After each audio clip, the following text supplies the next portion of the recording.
A terceira revelação. Se avizinhando do fim dessa retrospectiva, nos salta aos olhos uma evidência. A visão que o mergulho na história nos aponta.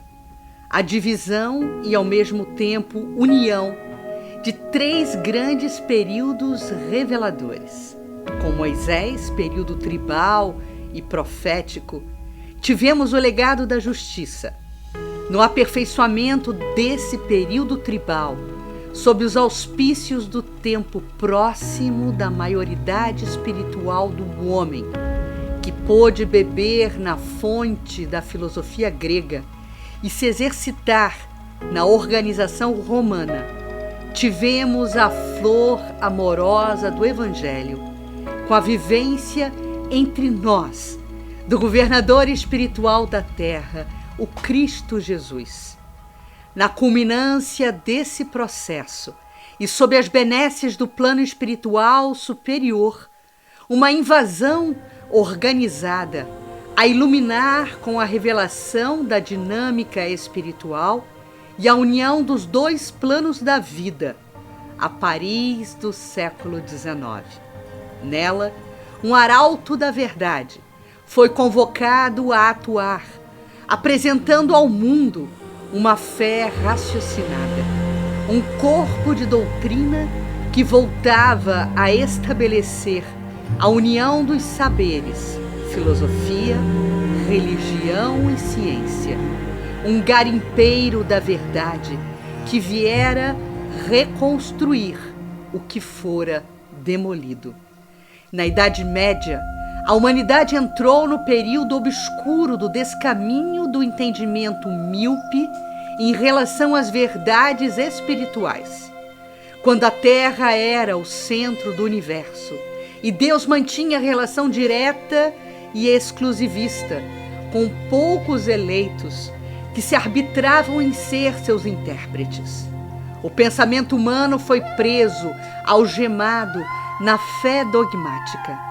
Na época do professor Hippolyte Léon Denisard Rivaio, o mundo se encontrava numa briga de colossos.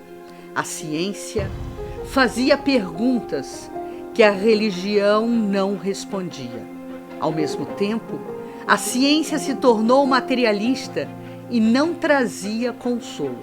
De um lado, a ciência sem ideal. Do outro, a religião sem provas. É neste contexto que a doutrina espírita e o emérito professor que assume o codinome de Allan Kardec é chamado a pacificar, a unificar, a harmonizar. O codificador da doutrina espírita, inspirado por uma pleiade de espíritos que se apresentam para revelar ao mundo o espiritismo, num processo de coleta de mensagens em método comparativo e universal, sublinham explicações à humanidade. Explicam que as duas forças, alavancas que até então regiam o mundo, tendem a uma finalidade única, convergem para o mesmo mar, cada uma atuando num setor de domínio, mas ambas com o mesmo objetivo: a ciência com o método, com a sistematização, e a religião, que até então carecia também de estabelecer um método para lidar com a revelação. Para a ciência, o telescópio alargava a visão. Para o espiritismo, a mediunidade era a janela que vinha abrir e alargar os horizontes. Estabelecia-se a ciência do espírito. Kardec foi pioneiro. Inaugurou uma nova era do pensamento religioso. Pela primeira vez na história, era utilizada uma comunidade interexistencial para a produção de conhecimento.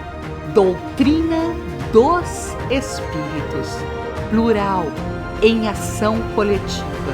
Com a doutrina espírita, passou-se a entender a dinâmica espiritual. O Deus de Moisés e o reino de Deus de Jesus. Estabeleceu-se uma inversão paradigmática, a compreensão que o mundo dos espíritos é primacial, que existe uma matriz que é Deus, em interação com o espírito e a matéria.